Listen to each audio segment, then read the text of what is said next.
Rolling. मेरा नाम है शाहिद इकबाल और मैं हूँ host Pakistani American creative show का। हमारे शो के डायरेक्टर हैं Syed Kashif.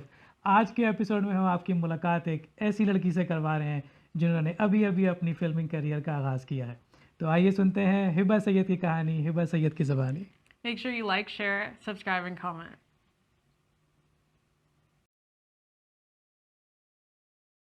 All right. Assalamu alaikum Hiba. Welcome, Salam. How are you? Good, good, good. Thank you very much for coming. Thank you for having me. I know. Thank you, thank you, thank you.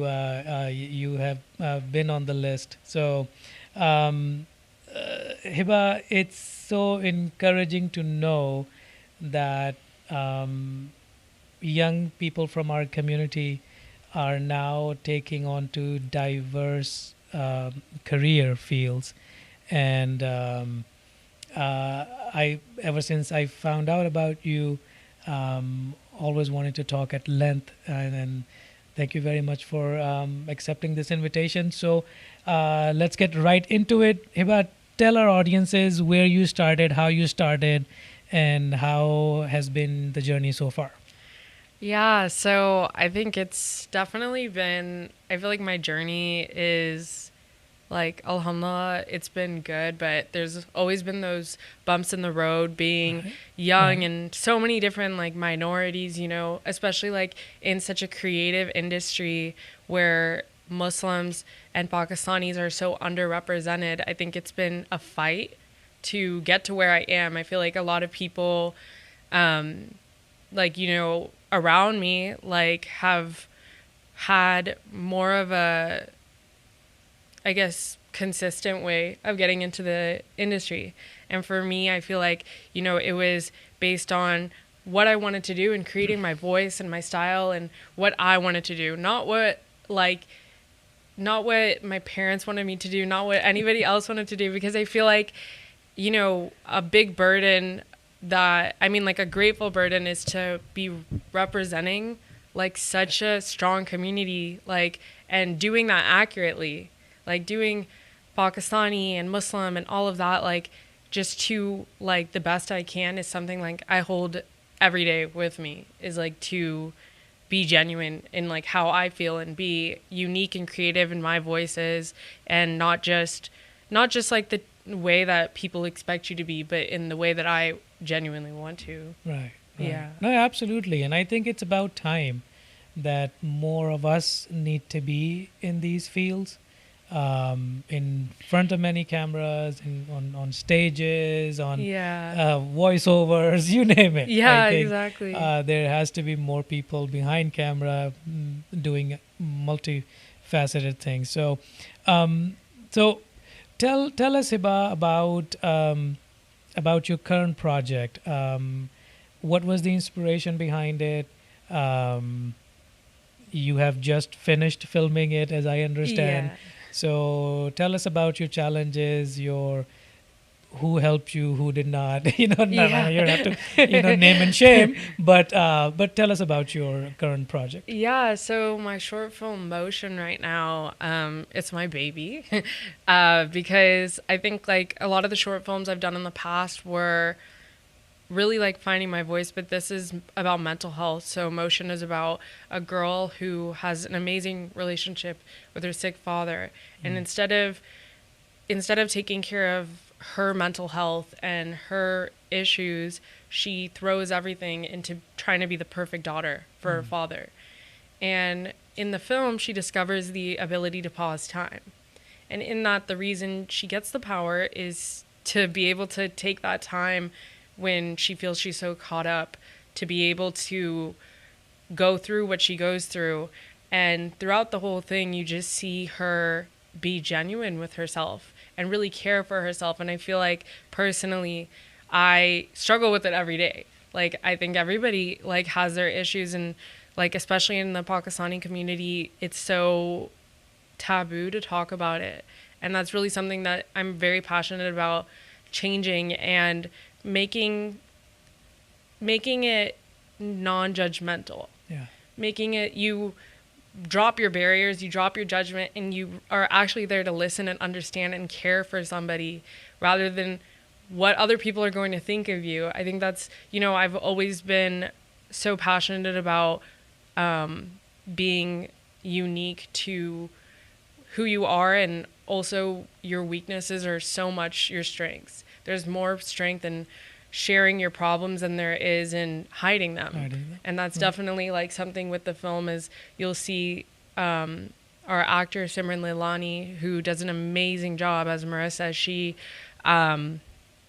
definitely carries that like voice of struggle. So yeah. No, I think as you were sharing with us, the entire cast has been doing great. Yeah, I think you discovered a lot of talent through this definitely. project as well. Yeah. Yeah, yeah. So Which tell us about also that was a huge struggle. I think I thought like, you know, I've casted before and it was kind of like a few times that I would do casting calls and I'd find the one.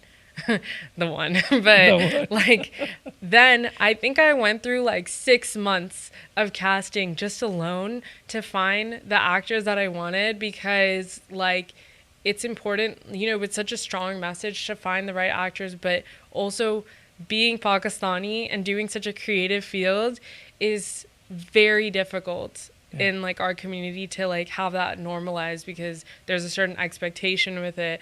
And it was more finding a good amount of Pakistani actors to go through than finding the right one at some point. So I feel like that was something that like I'm very grateful, is that I ended up finding like people who genuinely related to the characters and were so collaborative and so you know, so unique. Like they had such a great way of perceiving the message. Sometimes like, you know, Simran, like she would take something that I wrote and make it 20 times better than I originally anticipated. And like at the end of it, I ended up telling her like, I am blown away with how well you did. Like I've never been so happy with the performance before. And like, alhamdulillah, like I can say that. I think like that's also a struggle, is finding someone you click with as well. But I'm like so open to like having people be more willing to be in the creative industry, like especially as like a Pakistani. So yeah. Wonderful, wonderful. So you're going through the final stages of your short film, and tell us about some dates of when we can see it, and when you're planning to kind of do screenings and things like that. Yeah, so we're currently in post production, and so I am, inshallah, by the end of May, we'll have it premiere, the world premiere of the short film.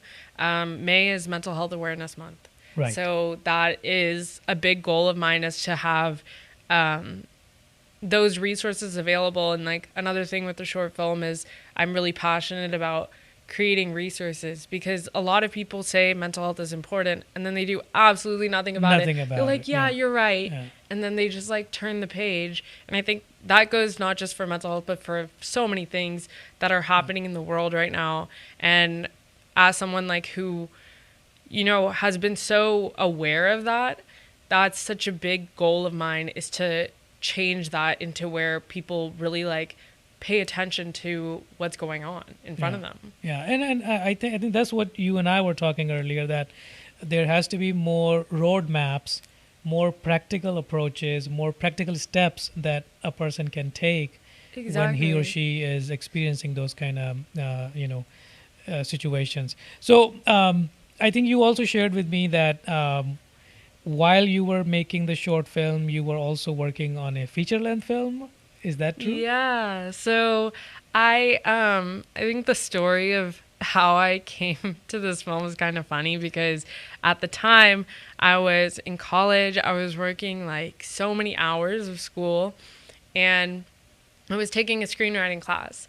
And during that, like I was working on a different short film, and I was like talking to my professor, and I was like, ugh, like I really like, I have a lot going on right now. Like, can I just do like submit this like script and stuff? And he was like, no, you have to come up with something else. And so I FaceTimed my best friend and I was like, what's something that you'd want to see? Because I'm just like, right now, I'm like kind of out of ideas. Like, I know I want to make something about mental health, but I don't know what route to go with it. And she said, I've always had these dreams about pausing time.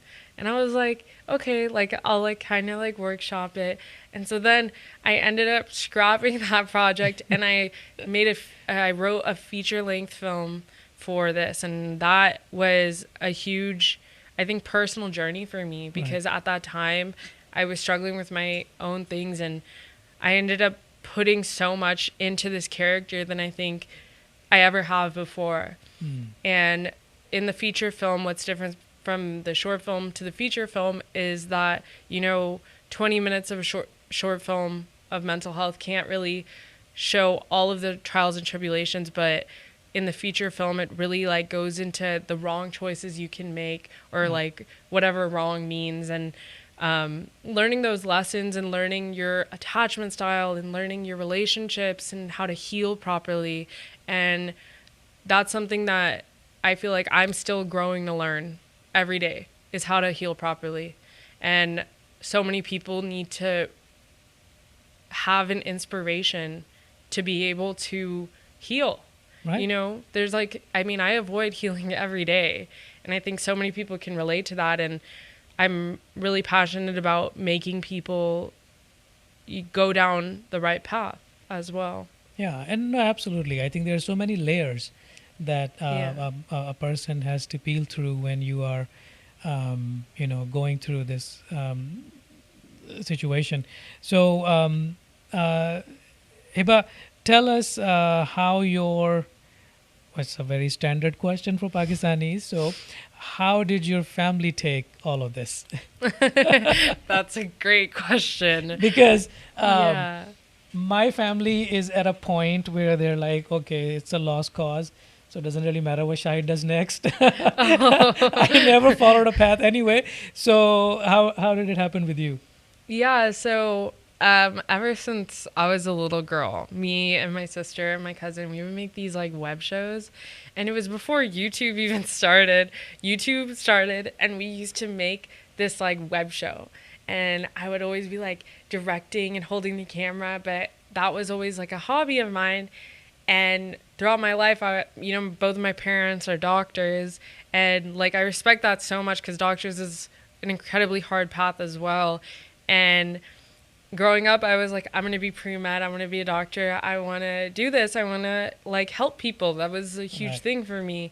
And then it wasn't until I was 18. I had been doing film already for 5 years, but I was like, it'll be a side thing. And it wasn't until I sat in the office with my advisor and I was like, okay, I'm going to do pre-med and I'm going to do film. And he was like, he looked at me like I was the most crazy person. I was like, I can do 20 hours. Like, you don't know me. Like, I can do it. Like, I'm very, like, if I want something, I'll get it. And I ended up signing up for film and business because I couldn't just come to my parents with film. Like, are you kidding me? I'd have a heart attack. I was like, well, what are you talking about? And so then I, they were always supportive of it, but as a full career was like a little bit scary to them just because it's scary to not know where you're going to be next. And I think that's what, like, with being pre-med, it was you have medical school, you have residency, you have the next 10 years, like, inshallah, laid out for you. And for film, it's like, what am I doing tomorrow? What am I doing for the next, like, few months? And once I, like, told my parents actually were really funny because they were like, well, like I just eased them into it and I said, I'm not doing medicine. And they were like, good, we don't want you to do medicine either. Yeah. Wow. Because they were like, well, we know medicine's really hard. We don't want you to struggle with your mental health at that time. Like, it's a lot. And then I said, like, oh, I'm going to do film and business. And they were like, the only way we're going to let you do that is if you do business as well. And I think that was just from a place of fear, like, as a parent. But my parents have, alhamdulillah, been, like, the most supportive. Mashallah. Like, nonstop. I mean, like, my dad, my mom, they're always, when I'm down and I don't want to do something, they're asking me like, why aren't you doing this? Like, get up, go do something. You should be there. You should be doing this. And the only thing that has ever been a problem with us is safety issues, because, you know, being a woman in the industry is also scary. I mean, in any industry, but like, that was just something is like, you know, I literally still have education seminars with my parents teaching them film. I'm like, okay, so this is how distribution works. This is how production works. And they just tune out. They should completely tune that out. And then I'll like be back at square one. But I think like, you know, they just believe in me working hard. And they know, like my dad always says, like, hard work will get you anywhere. Right. And like, you know, they always see me as somebody who, you know, if I want something and I work hard enough, I will get it. And that has always been a driving force for me. And I'm just grateful that I have the support I have, because I know so many families who have been separated just by a career choice, which is insane to me. That because happens. It's like, That happens too. yeah. Yeah. No, I think you bring a good point, that business and filmmaking, because a lot of times creative people do not have that much of business education, which is part and parcel of this trade, right? Yeah. No matter what you do, it's going to be distributed or sold or licensed or whatever, right? So it's important to have that business sense in mind. In fact, even graphic artists or people who come from fine arts, they are now understanding the importance of learning business at the same time as their creative trade. So thank you very much, Hiba. Really enjoyed this discussion. Thank you for sharing your stories, and we're looking forward to your short film, your feature-length film for the month of May. And anything and everything that we can do, let us know. Thank you. Looking forward to share it with you guys. Absolutely. Yeah. Wonderful. Thank you.